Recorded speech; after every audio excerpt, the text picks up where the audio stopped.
Bienvenidos, estimados televidentes, a nuestro programa de Mediodía a Medianoche, el cual se transmite los días miércoles a las 21:15 horas, con repetición a las 23:35 horas, sábado a las 10 horas, domingo a las 21 horas, por Canal 47, señal interregional Telefónica del Sur, y Canal 53, Inet América Televisión en Ancud.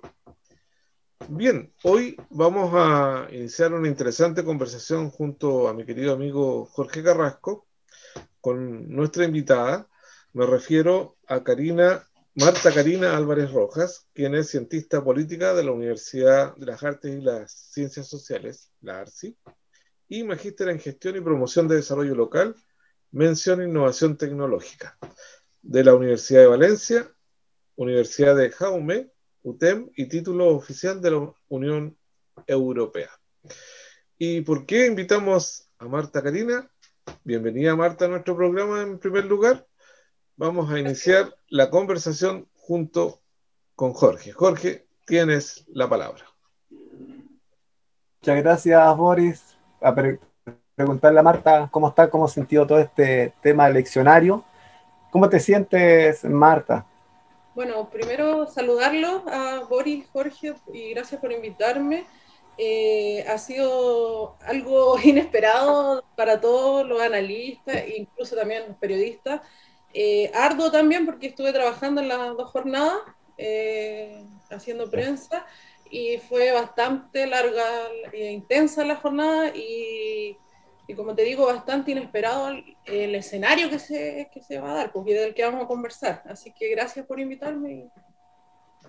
Recién estábamos comentando con Boris si empezamos por un poco más lo local o lo nacional. Yo te voy a hacer la pregunta: ¿cuál es tu impresión, o más bien dicho, tu análisis político de todo lo que ha significado este proceso eleccionario acá en nuestro país, considerando lo que significa este nuevo camino hacia una nueva constitución? Bueno, lo importante que se dio la lógica y que no primó el dinero, y que se cambia el escenario y la forma de hacer política. Los independientes se impusieron y lograron mayoría, y como te digo, un escenario que no se esperó el gobierno, no se esperó los partidos del monopolio, que no se esperaban este resultado. Sin embargo, igual hubo baja participación con respecto al plebiscito, porque como en el plebiscito alcanzamos el 50,85% alrededor de participación, y se esperaba que la misma gente, fue un poco incongruente eso, porque participó como cerca del 43% de los que participaron en el plebiscito. Entonces eso fue algo como bien extraño, y igual el análisis va a dar para harto rato, porque ahora CERVEL tiene que desagregar en los grupos etarios para que podamos hacer ese análisis, y también la desagregación de cuánto hubo, porque hubo harto cruces de votos, que también lo dijimos que iba a pasar, que muchos votaron y válidamente emitido, había muchos votos para los constituyentes. Sin embargo, para alcalde y concejal hubo harto voto nulo y blanco. Entonces ahí generalmente los jóvenes fueron, ese debe ser el fenómeno, pero lo vamos a ver más consistentemente cuando CERVEL desagregue los datos, de cuál que fueron a votar en la lógica de votar por sus constituyentes, y votar un voto de castigo por la política tradicional que en el fondo se ve reflejado en los alcaldes, concejales. Eso, entonces, eso también, ese análisis ya va a ser más posterior, pero sí, el escenario y estos meses van a ser arduos en el sentido de que van a haber nuevos liderazgos, y cambia totalmente también la forma como analistas políticos de poder hacer proyecciones, porque ahora las encuestas ya también quedan desfasadas como instrumento. Entonces todo esto es como un escenario nuevo y un escenario interesante de que podamos conversarlo. Marta, perdón, Boris. No, dale. Para darle como una especie de orden, frente a lo que tú nos estás mencionando, estamos de acuerdo que es la primera vez que se eligen constituyentes y también los gobernadores regionales. Empecemos por los constituyentes, Marta. ¿Cómo ve a grandes rasgos tú esta elección de los constituyentes a nivel nacional? los constituyentes, lo que esperaba el gobierno, lo que esperaba en el fondo los partidos políticos tradicionales es tener harta representatividad. Bueno, y la derecha esperaba tener el tercio ahí para vetar los temas en la discusión después de cuando se redactara la Carta Magna, pero estamos viendo que no sucedió eso y que hoy está compuesto los independientes no neutrales, la lista del pueblo, y los independientes que iban solos sacaron 49 escaños de los 155. Entonces, fue una derrota tanto para el gobierno como para los partidos políticos tradicionales. Incluso el Frente Amplio y Chile Digno, que iban juntos, es como una lista, sacaron 28 escaños frente a los 25 que sacó los partidos como el PPD, el Partido Radical, que estaban en la lista del apruebo, que era la nueva mayoría que lo conocemos, la Concertación. Entonces ahí hay una reflexión muy profunda de cómo se va a hacer la política, porque ya los partidos políticos tradicionales se rompe este sistema del gran duopolio de partidos. Chile Vamos consigue 37 escaños, y principalmente las comunas que ya emblemáticas de ellos, Vitacura, Las Condes, Nueva Barnechea. El sector oriente. El sector oriente, ahí consiguen la mayoría de sus constituyentes. Entonces, el pueblo se manifestó y gente con muy poca. Hoy día vi un análisis de las platas que estaban involucradas y la cantidad de platas que tenían los partidos oficialistas o los partidos también de lo que era la nueva mayoría, frente a los independientes, que el margen era de 500.000. Daniel Stingo habló que él se consiguió un préstamo de 10 millones. Entonces, aquí estamos viendo que se está manejando la política desde otro frente. Ya se maneja harto en las redes sociales. Nosotros entrevistábamos a gente joven que tampoco tenía gran problema para esto de los votos, todo, porque todo lo veía por tutorial, por redes sociales. Entonces, es una nueva forma de hacer política. Si lo vemos, Irasi en Santiago, la que le ganó a Alessandri, la alcaldesa, ella fundamentalmente hizo campaña a través de Instagram, de redes sociales. Eso fue su fuerte. Y también ves, la mayoría es mujer, son mujeres las que están ganando las alcaldías más importantes en las comunas de Santiago. También eso, y gente preparada. Esta niña Irasi, cientista político, creo, o socióloga, si no me equivoco, la que ganó en Ñuñoa, la candidata que ganó en Ñuñoa también la alcaldía, también es cientista político. Entonces, es gente que es joven, no supera 30 años proporción y tiene nuevas ideas. Es un cambio de paradigma total, de edad, etario. Es interesante lo que estás analizando y lo que estamos conversando. Y ya que estamos en el tema de los constituyentes electos, efectivamente la prensa y los analistas que escuché ayer en la noche señalaban que el gobierno había cometido un error muy grande en no hacer encuestas y preguntar por quién votaba la gente, porque no existe esa encuesta. Esas preguntas no fueron hechas porque daban por seguro de que ellos iban a tener una mayoría importante en el tema constituyente, de manera tal de que el trabajo que tendrían que hacer iba a ser bastante fácil, porque oponerse a todo es súper fácil. Ahora, como Marta señala y Jorge también sabe, ya la historia cambió, cambió la forma, el poder se trasladó, como decían estos analistas, yo también creo, se trasladó al pueblo, porque los jóvenes y todos los que votaron son pueblos, son la ciudadanía.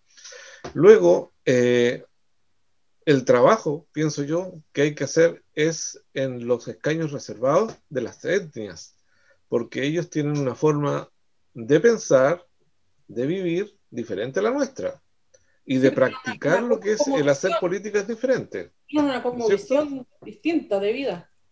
Claro. Entonces, ahí hay un punto a trabajar de los independientes que también es un tema bastante llamativo, no sorprendente, porque ellos han hecho siempre un trabajo como de hormiga. ¿Qué opinas tú puntualmente el tema de los escaños reservados, Marta? Bueno, yo creo que los puntos positivos la constituyente, la Asamblea Constituyente, en el fondo, la Convención Constituyente, es el tema de los escaños reservados para el pueblo indígena. O sea, sin duda es una señal, es un puntapié inicial, pero como dices tú, ahí hay un trabajo porque el pueblo indígena, y además distinto porque tenemos la representatividad de mapuche, los otros cupos son aymaras, creo, y uno por cada de la otra etnia. Claro. Y todos tienen su como visión distinta también, entre ellos, claro. Entonces, y territorialmente, porque estamos hablando de pueblos originarios del norte y pueblos que tienen realidades distintas del sur. Entonces ahí va a ser un trabajo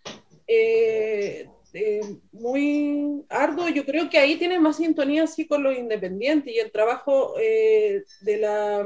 como te digo, la derrota es más para el gobierno, porque el gobierno necesitaba los 52 representantes para poder vetar algunas temáticas que son sensibles, claro, como para la derecha. Sí. Y hoy en día, si bien tenemos algunas aprensiones con la forma de hacer política de la nueva mayoría, pero sí tiene más sintonía con temáticas con el Frente Amplio y también con los independientes, que se puede hacer en común y poder cambiar ciertas visiones, el tema del agua, muchas temáticas que van a ser muy importantes de aquí en adelante. El tema de la Cámara, la mayoría, estuve leyendo hoy día, está a favor casi el 52% de tener una Cámara unicameral. Unicameral. Claro, entonces ahí hay hartos temas en común, y yo creo que aquí la oposición sigue siendo, van a ser los 37 escaños de la derecha, pero como no tienen mayoría. Claro. Marta, tú estabas haciendo mención de la lista del pueblo, un poco saber por dónde aparece. También hablaba de la cantidad de cupos del Chile Vamos, dijiste 37. Entonces, de esta elección de constituyente, que claro, ya está definido, quizás puedas ilustrarnos un poco más cómo fue integrado. Pues ya acá lo estabas diciendo tú y Boris también, ya no hay dos bloques, que uno de izquierda y otro de derecha, sino que ya es mucho más diverso. Y bueno, lo que me faltó como poder señalar en el punto anterior, que también lo que rescato de este proceso es el tema de la paridad, que es súper, súper importante. Habían ejemplos de países europeos donde se daba el 60-40 de participación, pero nunca había existido que se construya paritariamente de la forma en Chile. En Chile va a ser la única, va a ser histórico, o sea, está constituido 77 mujeres y 78 hombres para redactar la Carta Magna. Entonces, la visión de la mujer, los grupos feministas también hablaron, claro, es un puntapié inicial, pero van a estar fuertemente influidos por temas de género.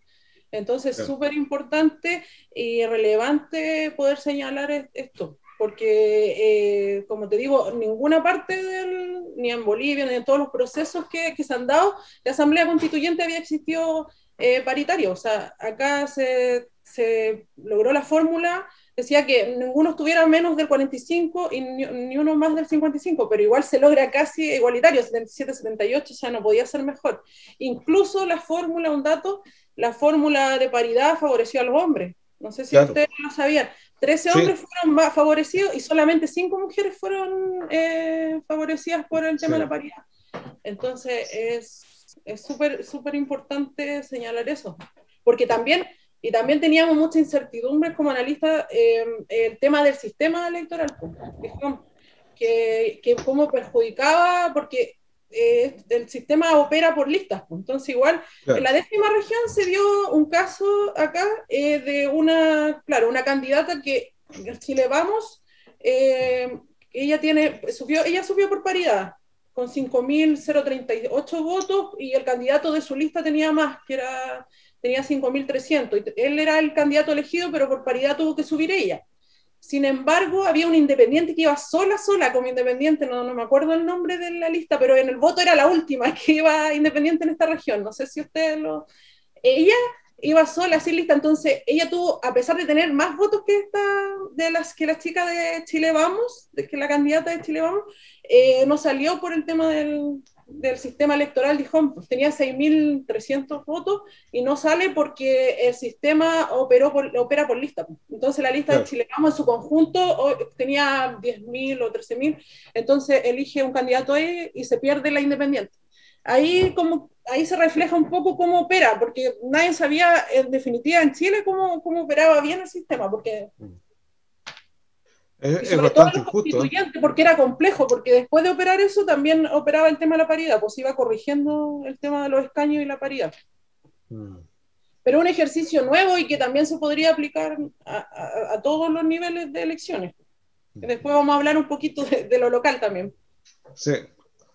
Igualmente los hombres son más que las mujeres, ¿eh? Claro, uno más. Marta, esta elección de los constituyentes podría afectar de alguna manera también o influir, no sé, en la futura elección presidencial. O sea, es una señal clara y que los liderazgos van a cambiar completamente, porque antes de la elección incluso sonaba el nombre de Pamela Giles, que también no hizo un flaco favor a su candidatura con el tema que pasó el fin de semana, porque estamos hablando de la figura presidencial, que no nos podemos dar esos lujos si estamos en las encuestas, como ese lujo de abiertamente en los medios de comunicación. Entonces yo creo que ya la opción de Pamela Giles no la veo como sustentable en el tiempo, y sin embargo van a surgir hartos liderazgos y hartos liderazgos jóvenes, como te decía, de un grupo etario de 30, 40 años, entonces ahí es bastante nuevo. Gabriel Boric suena, no sé si, pero yo creo que van a haber nombres nuevos y puede ser también que una mujer joven de la sorpresa, o independiente joven. Claro, sí. Vamos. Así es. Hay algo que incluso quería plantear. Tuvo coletazos con gente tradicional en los partidos, pues Evelyn Matei ya se bajó, o sea, dijo, no, me quedo acá segurita en Providencia y quedo 4 años más, porque ella sabe el escenario que se enfrenta en el fondo, porque Jimena Rincón también, no me inscriban en las primarias de la ADC la quiere ratificar, porque la ADC no tiene más cartas tampoco más que Jimena Rincón o Yasna Proboste que podría ser una figura. Sin embargo, a lo que asistimos el fin de semana y a lo que asistimos con la Convención Constitucional y con estos resultados, es que la gente ya está cansada de la figura, independiente sea una figura femenina, una figura que tenga sintonía, que tenga simpatía, pero es una figura de la política tradicional. Entonces, lo que espera la gente es nuevo liderazgo. Pero Marta, hoy día, de acuerdo a la encuesta que ven, Yasna Proboste de la Democracia Cristiana está en el primer lugar. O sea, está subiendo. Es una figura importante, porque si tú retrocedes el tiempo, Yasna Proboste era una figura antes de la acusación constitucional que se le hizo. Y de hecho, la acusación constitucional que ella tuvo de parte de la derecha fue con la intencionalidad de mermar su carrera presidencial en su minuto. Entonces, es una figura que siempre ha estado en el escenario de posible candidatura presidencial. Y es una figura potente también porque, si bien es demócrata cristiana, ella es bien liberal dentro, o sea, bien no de la política de la democracia cristiana tan tradicional, entonces escapa ahí y tiene hartos nexos donde puede hacer alianzas.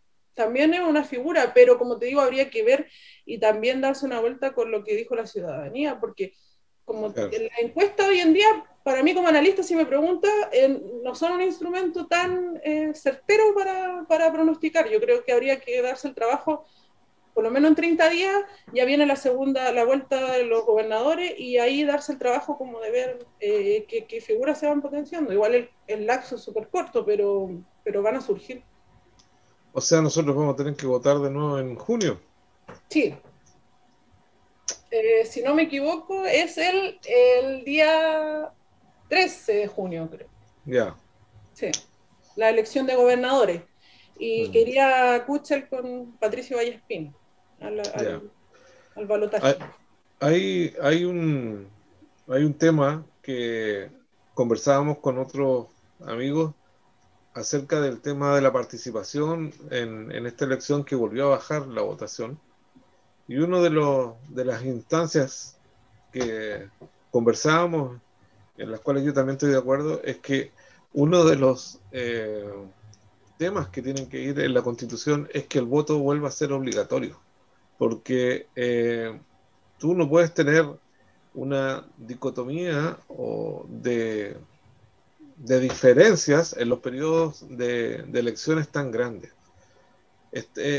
Lo que ocurre en este país en este minuto, yo creo que se debe a eso, porque este gobierno está gobernando, valga la redundancia, con el mínimo de la mitad del mínimo. Si, no sé, habría que hacer un gráfico y señalarlo.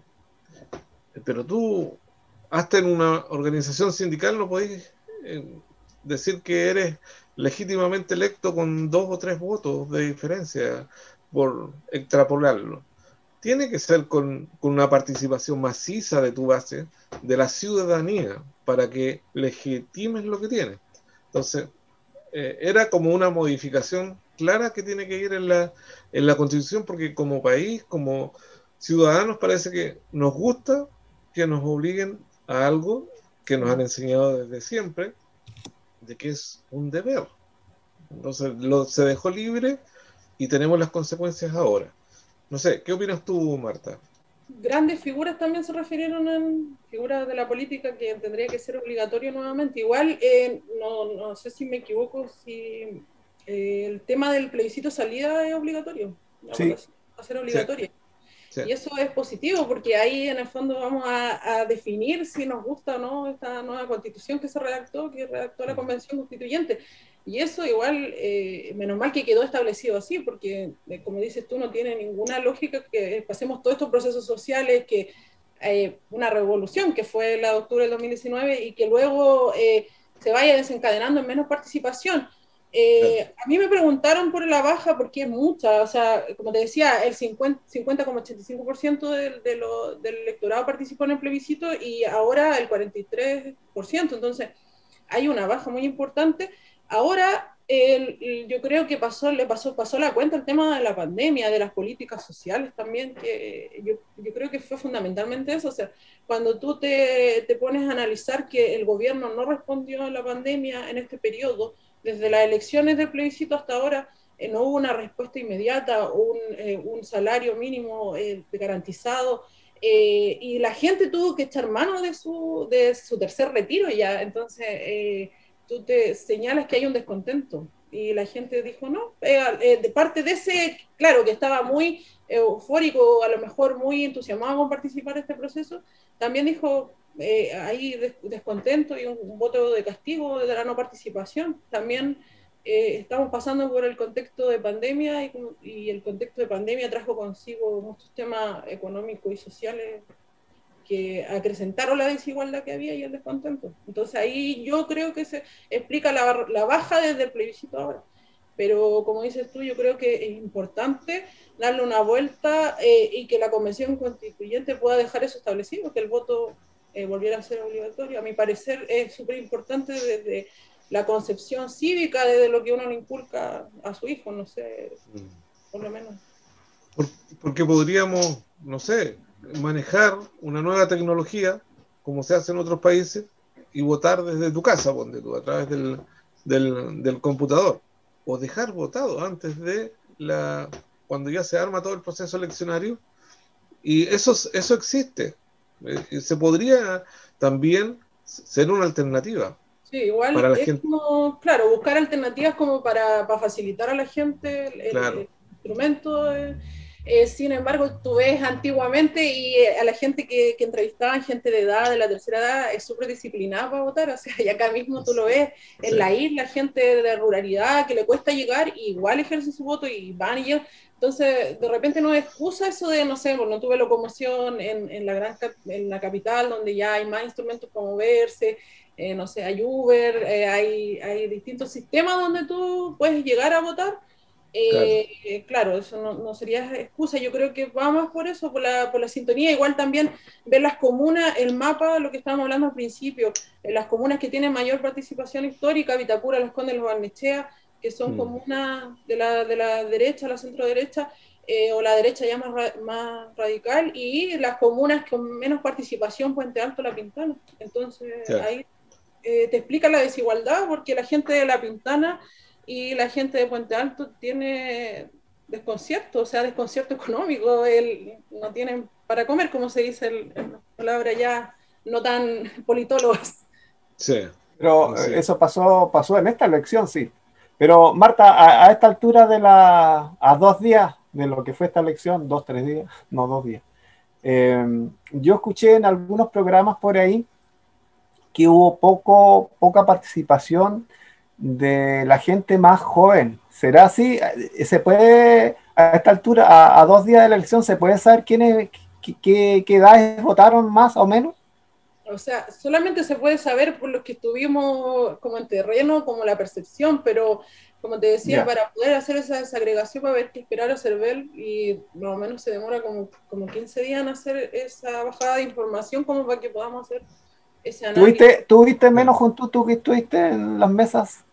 No, yo vi esta vez más juventud y menos gente de la tercera edad. Y el grupo etario que vi súper ausente y que lo comenté en el medio que estaba el fin de semana, es el grupo de los 35 a los 45 años. Estuvo súper escaso la participación, pero por vista nomás de estar en el lugar, claro, en los lugares de votación. Pero jóvenes habían harto, y como te digo, la mayoría también decía, no, yo no tengo problemas con el voto porque yo lo vi un tutorial en internet y sé cómo se doblan y se manejaba muy bien. Y la tercera edad hubo hartos que no votaron porque tenían, decían, para la constitución, o sea, para el plebiscito fue súper fácil porque era apruebo o rechazo. Era un voto y era apruebo o rechazo. Acá eran 4 votos, e incluso si, bueno, la indígena, si eras indígena, si pertenecía a los pueblos originarios, había también una confusión, gente que decía que todos podían votar por los originarios, no, eran solamente los que pertenecían a los pueblos originarios que podían hacer uso de la papeleta de los originarios, y ahí era complejo el voto, o sea, de hecho yo lo doblé bien, pero así como porque ya tengo más experiencia y he participado desde que puedo votar en los procesos, entonces... Pero la gente mayor, alguna incluso la entrevistaron y dijo, no voy a ir, es muy complejo. Porque además era una enorme cantidad de candidatos, o sea, claro. Gente, y también había mucha desinformación con el tema de los gobernadores regionales y su competencia.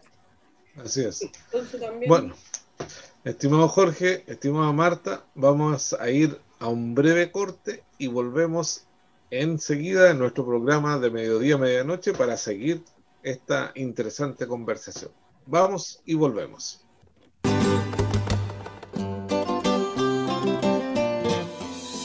El Centro de Conservación de la Biodiversidad Chiloé Silvestre tiene como objetivos principales la educación ambiental, la investigación y la rehabilitación de fauna silvestre dañada en la provincia de Chiloé y en la región de los lagos. El centro se ubica en el sector de Nal Bajo, en la comuna de Ancud, lo que se conoce como Centro Ostrícola Puyinqui por un convenio con Serna Pesca.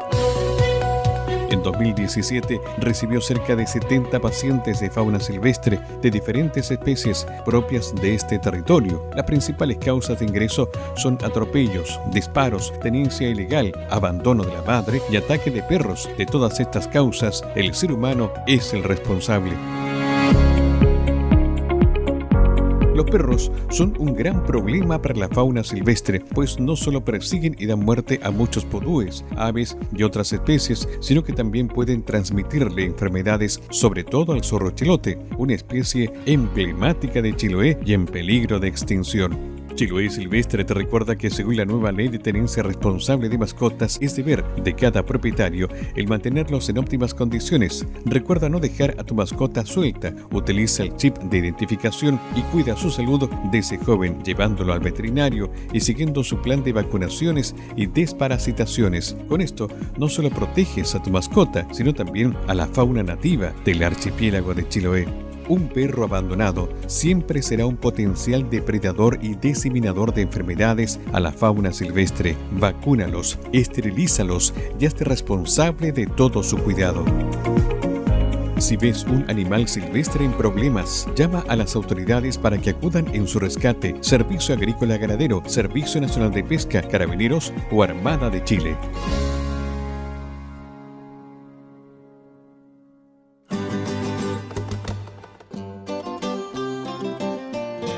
Vamos a seguir conversando con nuestra interesante invitada junto a mi querido amigo Jorge Carrasco. Jorge. Gracias, Boris. Bueno, Marta, ahora vamos a entrar en la etapa de saber un poco más de lo que pasó en el tema local, pero sí nos quedó pendiente un poquitito el tema de los gobiernos, la elección de los gobernadores regionales.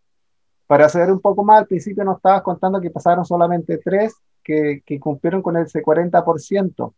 Ahora, ¿cuál es tu visión, a lo mejor quizás más breve, de los gobernadores regionales? Y toquemos el tema también de que todavía el gobernador regional, los gobernadores regionales en los lagos tienen que pasar una segunda vuelta, ¿verdad? Claro, pasan al balotaje en los lagos. Nos va a tocar votar el 13 en junio, el 13 de junio, por Kuchel, el candidato de Chile Vamos, y Patricio Vallespín, que es de la centro izquierda, nueva mayoría, cercano a la nueva mayoría. Patricio Vallespín saca como alrededor del 38% y Kuchel un 22%, entonces pasan a segunda vuelta porque necesitan el 40 más 1 para poder salir electo directamente. A nivel país salieron solamente 3 gobernadores de manera directa, si no me equivoco, en Magallanes, Valparaíso, y claro, creo que hay. Y los otros todos van a balotaje. La metropolitana está bastante Orrego ahí con la candidata Oliva del Frente Amplio, y la derecha queda totalmente desfasada. Parot sacó el 4.º lugar, incluso detrás de otra candidata también de izquierda. Entonces fue una derrota emblemática porque el gobernador de la región metropolitana pasa a ser la segunda figura política después del presidente de la República en esta configuración. Entonces esa pelea va a estar bastante... Te pregunto al tiro, Marta, ¿cuál es tu pronóstico ahí en la región metropolitana? La región metropolitana, yo pienso que Oliva tiene... Muy parejo. No, yo pienso que Oliva tiene más alianzas de dónde tomar, porque ¿Ganaría en la segunda vuelta entonces? Orrego tendría que hacer alianzas con la derecha, sería la única forma de ganar, pero así todo, en lo independiente, como te digo, la tercera candidata que quedó fuera es más cercana a Oliva. Entonces ahí tiene muchas más posibilidades, y como te decía, y en esta nueva configuración de liderazgo, una mujer, yo creo que va más por Oliva. Orrego representa, si bien tiene mucha simpatía, mucha sintonía con la gente, representa la política tradicional. Entonces ahí también le puede pasar el castigo, y yo creo que también va a haber si ahora tuvimos baja participación, en los gobernadores en la segunda vuelta va a haber más baja en la participación, porque también la gente desconoce bastante, y me preguntaron bastante en el sábado y domingo, todos iban por los constituyentes, y obviamente saben alcalde y concejal, que es lo tradicional, pero el gobernador era la figura nueva, no sabían las atribuciones que va a tener, y además no estuvieron tanto en el territorio. O sea, Patricio Vallespín saca carta de votación porque es un personaje de la 10ª región que tenía un trabajo territorial. Kuchel también es una persona conocida de la 10ª región, de familia de la 10ª región, entonces más bien salen por eso y sacan bastante votación, pero más allá del trabajo territorial o de señalar las atribuciones de un gobernador, porque este es un puntapié inicial en la elección de los gobernadores regionales, pero también va a haber un trabajo ahí de descentralización verdadera, porque ¿cuántas atribuciones van a tener en los recursos? En eso es lo importante. Nosotros tuvimos en el programa a Patricio Vallespín como invitado antes de la elección de las listas de gobernadores, antes de eso. Incluso tuvieron candidatos también ustedes, otros candidatos. Claro, y venía, claro, y nosotros le preguntamos cuáles eran las atribuciones del gobernador de ahora, digamos, cómo iba a incidir, ejemplo, si la ciudadanía o la región quiere descentralizarse, con qué poder contaba para generar recursos, generar proyectos, etcétera, etcétera. Bueno, y ahí nos dio un amplio barniz, pero hay una figura que topa, que también lo conversábamos en ese programa, que es el delegado presidencial. El delegado presidencial, claro. También. Eso. Que se va a dedo por el presidente de la República con cualquier ocasión, una catástrofe, y ya la figura... aparece. Por eso, porque si tú te pones a pensar en los gobernadores regionales desde la visión gringa, de la visión norteamericana, es totalmente distinta, porque ahí hay una verdadera descentralización cuando tú tienes estado en Estados Unidos que tienen políticas distintas. En un estado tú puedes fumar marihuana, en el otro estado no. En un estado puedes consumir alcohol a los 21, en el otro a los 18. Tienen distinta legislación, distinta. Entonces, en una gama súper amplia, y acá no tienen esa atribución todavía. Entonces, como te digo, este es como el puntapié inicial, la elección, y los recursos también de la descentralización. Para ser efectiva, lo primero sería que las empresas tributaran en la región. Las empresas, acá en la 10ª región, las empresas salmoneras, y las empresas salmoneras están tributando en las comunas más ricas de Santiago. Entonces ese sería como el primer puntapié, que tuviera la atribución de exigir que las empresas, y hoy en día todavía no lo tienen. Entonces eso yo creo que también es trabajar con la convención, pues va de la mano con lo de la convención constitucional, que lo trabajen. Quiero hacer solamente un pequeño aporte en lo que señalábamos con el tema de los gobernadores, bien digo, en Santiago, en la región metropolitana. A Orrego le hicieron una pregunta directa con respecto a su contendora en relación a la vertiente de la cual leía venida. Y Orrego cometió un error político grandísimo. No la contestó. Se fue por las ramas. Y ese es un error grave, porque implica para el vulgo, para nosotros, que Orrego es intolerante a los comunistas. No tiene la capacidad de poder sentarse a la mesa y dialogar. Solamente. No estamos hablando de negociación. Dialogar. Y eso cualquier político más ducho en la materia lo hubiese contestado. Además, no es bueno seguir con la vieja política, dando muestras a la ciudadanía, a Chile, de que yo llevo agua para mi molino y punto. Aquí ya cambió desde el minuto que se abrió el primer voto constituyente la forma de hacer política. Y hay que darse cuenta de eso. Como género, porque tienes que pensar que es mujer y estamos hablando de la paridad y invisibiliza más allá de la figura política, como dices tú, del origen del partido de donde viene, la invisibiliza como mujer, y eso le puede castigar, o sea, la ciudadanía lo va a castigar, como te digo, como un político tradicional. Orrego comete esos errores de repente bastante seguidos. Jorge. Marta, ¿cuál es? Respecto a lo que se está mencionando la ciudadanía, en el fondo, ¿cuál es tu mirada como analista? Esto es como una pregunta general, igual estamos en lo local, respecto del voto entregado por la gente a los candidatos independientes en casi todas las elecciones, las 4 elecciones. O sea, acá está claramente la gente, a pesar de la baja participación, la poca gente que fue a votar y a hacer válido su voto, dio una señal clara de: yo no quiero la política tradicional, quiero gente joven, quiero mujeres, quiero pueblo originario, quiero serme representado. O sea, figuras, como te digo, que algunos critican, como la tía Pikachu, que era la figura que del estallido social, claro, que algunos dicen, oye, es como que ridiculiza, pero la gente siente sintonía porque es una persona que salió a las calles, que entonces la gente expresó, como te digo, y la sintonía también de lo que hablábamos al principio, de que no se vio reflejado las maquinarias de los partidos por el dinero, porque gente con pocas lucas hizo muchas cosas y con mucha imaginación pudo sacar sus campañas, y las redes sociales fueron fundamentales. Por eso te digo, hoy se construye la política desde la digitalización. Entonces ahí también hay una nueva esfera que hay que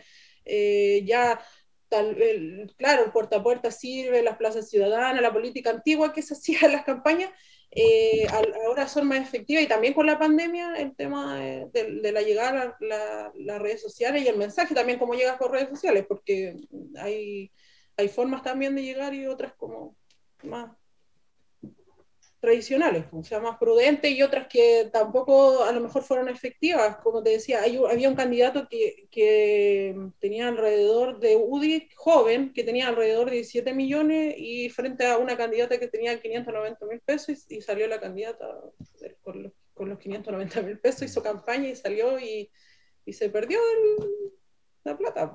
Ahí, entonces ahí ya no vemos esta maquinaria. en algún momento pensamos, no sé si en el programa anterior cuando estuvimos que me invitaron ustedes del plebiscito, que yo tenía bastante miedo como que hubiera este tema de las maquinarias y que los independientes se perdieran por eso.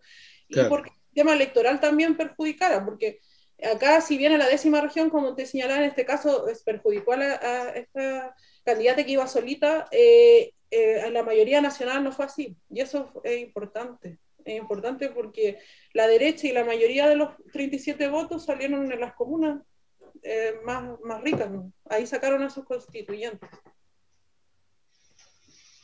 Que fue una de las mayorías, la única mayoría de la derecha, sí, si no, mayoría nacional fue fue Cubillo, Marcela Cubillo, fue casi la única mayoría que sacaron en votación de constituyentes, porque el resto salieron, pero no fueron mayoría. Marcela Cubillo, porque obviamente es conocida y es una figura política, aunque sea polémica, es conocida, entonces sacó harta votación, pero no pudo superar a Daniel Stingo y otras figuras, que si bien son de la televisión y todo, Daniel Stingo es un hombre súper preparado, un abogado laboralista, entonces son visiones súper importantes que van a ver ahí. Está Martín Esquerra, que es escritor y gran intelectual también, que va a estar ahí.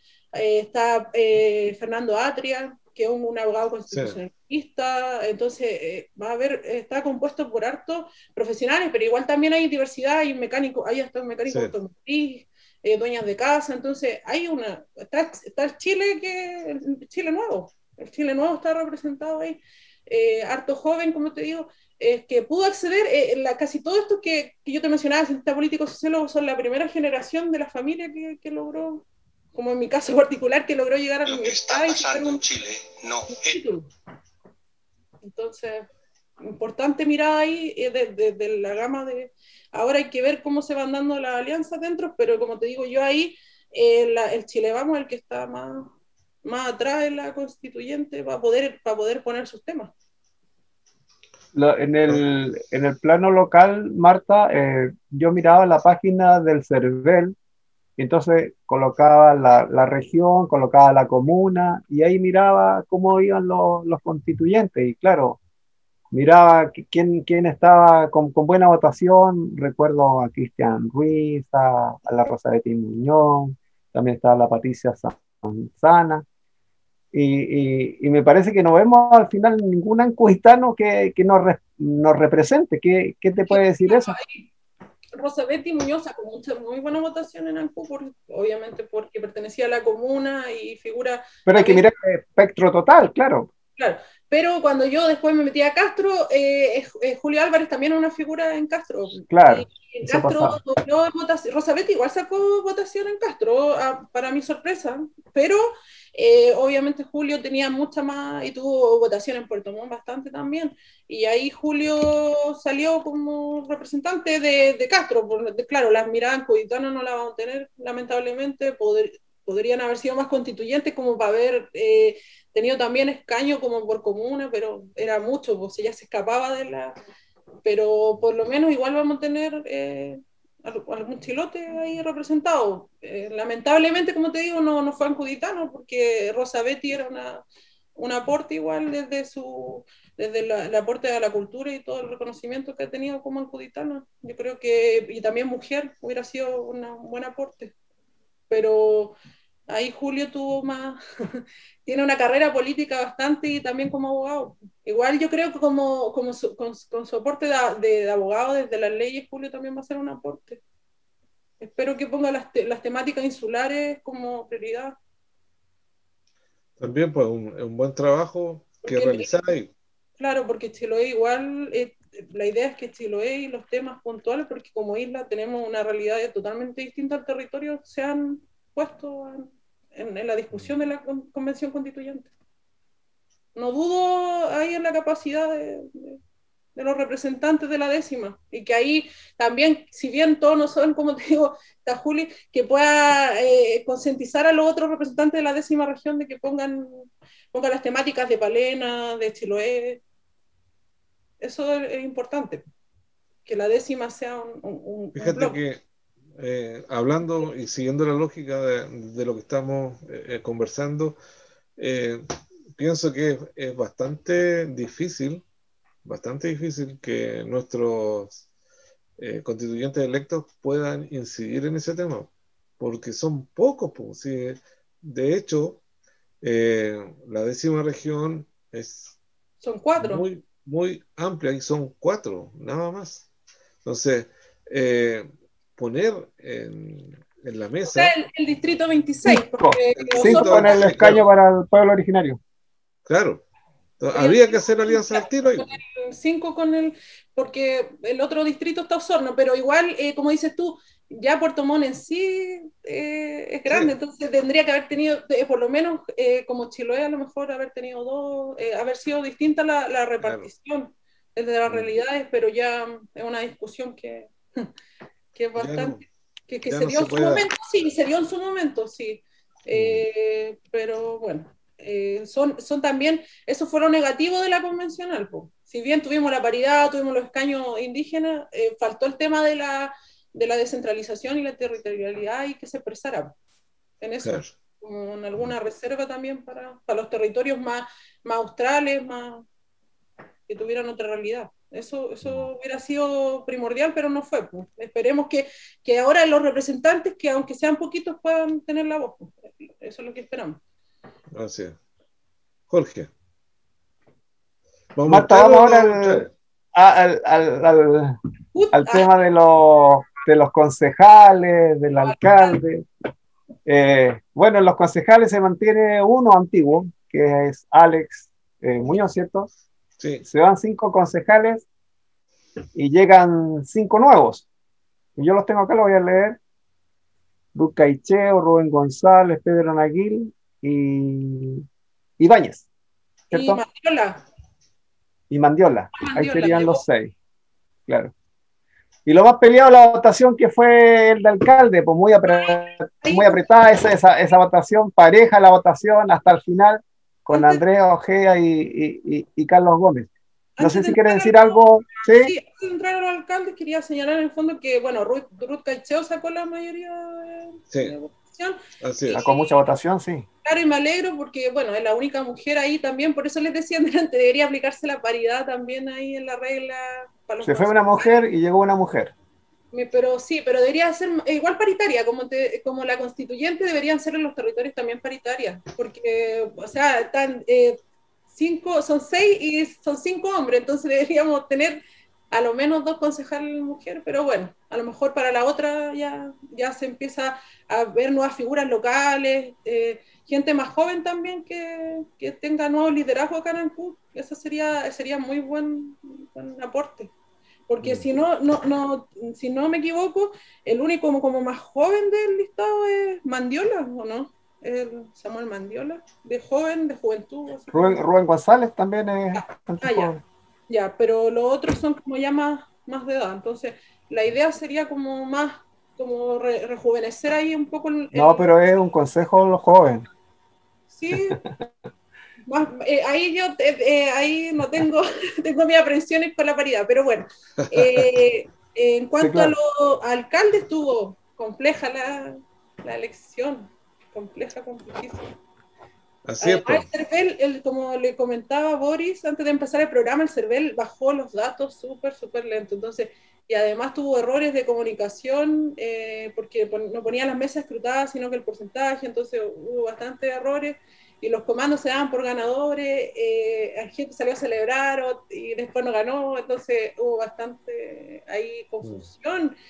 Y ahí también hay una reflexión bastante grande, porque, o sea, si bien Gómez y la gente del municipio van a estar 4 años más, hay 85 votos de diferencia, o sea, Gómez ganó con 5.808 votos, que corresponden al 38,31%, y Ojeda 5.723 votos con 37,75%.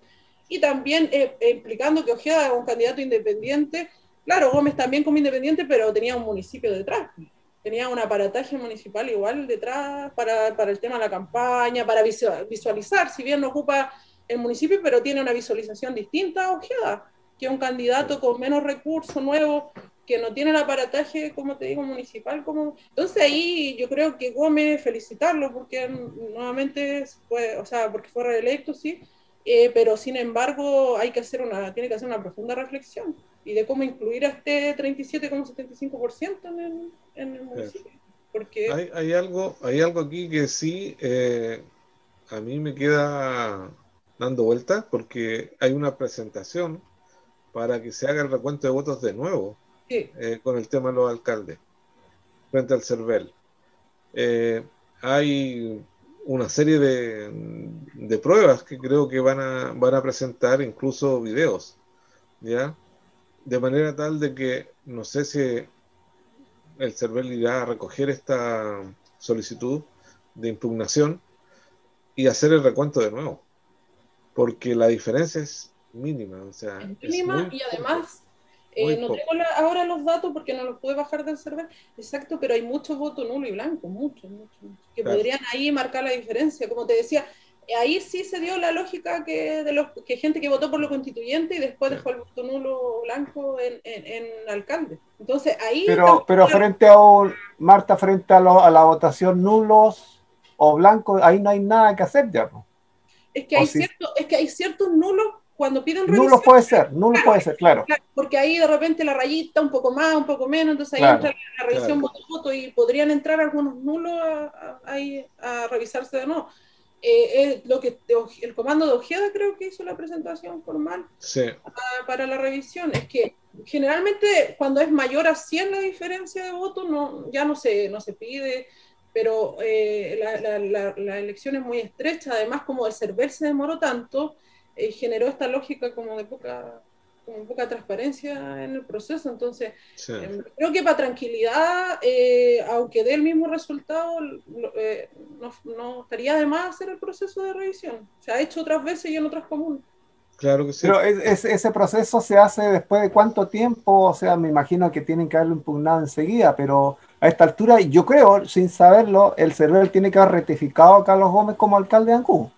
Sí, o sea, en la página del CERVEL está ratificado, pero como Claro. te digo, si piden revisión de votos, CERVEL tiene que hacerlo y tiene como más o menos 15 días para respetar. Es bastante rápido el proceso, como para hacer la revisión de votos. Bueno, porque tienen que esperar que llegan los votos, porque los votos llegan a nivel, se resguardan, entonces tienen que hacer la revisión, pero más o menos Claro. tendría que estar dentro de este mes, o sea, ya antes del resultado de esa revisión.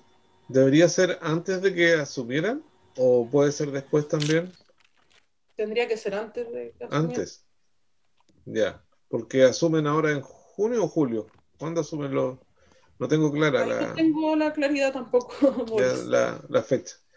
Sí, bueno, como dices tú, pero, sería súper sano pero que sí, supiéramos. más allá, como te digo, de los resultados, de la revisión, de la ratificación de Carlos Gómez o de cualquier asunto que pudiera suceder, yo creo que la pregunta y lo que tenemos que reflexionar es como gobierno local, ¿qué va a construir Carlos Gómez? O sea, ¿cómo va a también llamar a este 37,75% que la gente de Ojeda? Porque Claro, no puede seguir, o sea, es una señal, una clara señal de que no puede seguir gobernando con los mismos, pues solamente con la gente que es su 38, o sea, es casi similar su votación, entonces, ¿cómo atraigo a esta gente? ¿Cómo confluyo con la gente de Ojeda? ¿Cómo hago anexo, alianzas? Porque la idea también es que cambie el paradigma, porque que cambie el paradigma local. Si estamos hablando y empezamos a hablar desde que cambió la visión de país, que cambió, que van a surgir nuevos liderazgos,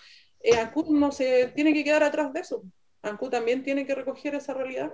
No podemos quedarnos con las malas prácticas de siempre o la lógica local tradicional. Tienen que también empezar a refrescarse la política local. Entonces, claro. vamos a hacer una tarea para Carlos Gómez en su nueva gestión. Y espero que lo vea reflejado, que se vea reflejado. También por el bien de la comuna, la proyección. Sí, y también la conducta de los habitantes de Ancud debiese cambiar, porque la cantidad de gente que votó es menos de la mitad. Ya es como una conducta nacional, como que la copiaron, una cosa así. Entonces, Y tú ves por redes sociales que se llena de comentarios, pero no claro, van a la urna. Entonces, sí, ese es el tema. Porque desde mi punto de vista, esta es mi opinión, una autoridad tiene que legitimarse con un porcentaje amplio, sentarse, empoderarse en un sillón, en una mesa de trabajo. Por eso te digo, hoy en día, ¿cómo Carlos Gómez confluye este porcentaje de Ojeda como como dices tú, para validarse? Porque ya la votación era menor, el porcentaje de ancuditanos que participaron era menor, entonces, claro, ¿cómo me valido si ni siquiera saqué el 48%, el 43%, o una diferencia amplia con Ojeda? Entonces, claro, ahora, ¿cómo puedo traer esa realidad acá para poder sentarme los 4 años y traer toda la gama de diversidad también que tiene nuestra comuna? Así es. Bueno, interesante el escenario que le va a tocar al alcalde. Yo espero que vaya bajando los datos del CERVEL para que podamos hacer ya después el análisis como más etario, como más para compartirlo. Sí, porque como bien dices tú, no estaba. Yo lo estuve consultando y no estaba por ninguna parte. Estimado Jorge. Sí, gracias, Boris. Ya sé que estamos ya finalizando el programa. Yo le quiero agradecer mucho a Marta, que nos ilustró mucho sobre lo que fueron las elecciones a un nivel nacional y también local. Muchas gracias, Marta, por eso. Y sí, recibí una información y con el permiso de Marta, quiero enviarle muchos cariños a Camila, un abrazo enorme, fraterno para ella, lleno de buena energía me estoy refiriendo a Carmen Gloria Ojeda, compañera de trabajo, quien está delicada de salud, una gran amiga, y que todo el mundo la conoce como Camila Ojeda, una gran luchadora en la vida. Un beso enorme para ella. Bien. Boris. Marta, por último, quiero consultarte lo siguiente. Desde tu perspectiva, el proceso de las futuras elecciones presidenciales se va a hacer con nuevas caras o con pactos más transparentes para el futuro presidente de este país o presidenta. O sea, figuras tradicionales van a haber en este abanico de candidatos. Lavín va. De Chile Vamos sí. Es el candidato que tienen, o sea, tienen bastantes candidatos más, pero yo creo que el que van a potenciar, porque si ya se bajó Matei, la DC y en la nueva mayoría, como se dice, la lista de la prueba que fue, podría hacer un pacto ahí entre Yana Proboste o Paula Narváez. Tendrían que hacer una primaria ahí como una figura. Paula Narváez es una buena candidata, pero no está sonando mucho en la encuesta, entonces creo que no es positivo porque es una buena figura, Paula, pero Yasna también podría ser una figura, si bien tradicional, tiene bastante capacidad de poder hacer lazos con los actores nuevos, pero completamente yo creo que van a salir ni siquiera del Frente Amplio. Yo creo que Independientes puede salir una figura, o de esta como Irasi, no sé cómo, es que es muy poco el lapso como para que también veamos su gestión en Santiago, entonces probablemente no, pero hay figuras que van a surgir. Igual hay candidatos que como solo se están candidateando, pero yo creo que van a haber nombres nuevos y gente joven, como te decía, de 30 a 45 años probablemente, y tal vez una mujer ahí de la sorpresa. No te podría decir nombres porque está todo como revuelto estos días. Pero bueno, probablemente haya figuras tradicionales como Yana Proboste, Paula Narváez, que va como por el PS, sí. Hay que ver si hay una primaria ahí, y Lavín, que va por Chile Vamos, y vamos a esperar los nuevos candidatos. Yo creo que Pamela Giles ya sola el fin de semana le dio ella misma su mismo portazo, se dio un autoportazo ahí con sus declaraciones. Sí, claro. Yo al único que escuché señalar claramente que era candidato, aparte de Lavín, fue a Daniel Jadwe, cuando le preguntaron si era candidato, un periodista de un canal de televisión. Creo que Jadwe también, pero Jadwe, el problema es, claro, como yo creo que una mujer podría ser la figura ahí, pero Jadwe tendría que tener alianza igual con los independientes. Sí. Para poder... Pues si la tiene, pues, Jadwe la tiene. Sí. Por eso sacó el voto que sacó en Recoleta. Claro, tendría que bajarse del Frente Amplio también a apoyarlo, porque el Frente Amplio también está sus propios candidatos, está Boric ahí. Sí. Así es. Creo que se tienen que ordenar un poquito ahí, tienen que ordenarse el Frente Amplio, el Chile Digno, acá la lista, ¿cómo se llama? La lista del pueblo, y ordenarse ahí con un candidato, porque sería también la posibilidad de que pudiera uno nuevo, o Jadwe, o un independiente llegar ahí, llegar al poder, llegar a ser presidente. Así es. ¿Tú consideras que Pamela Gili a esta altura es mala candidata por la conducta que tuvo en estas elecciones?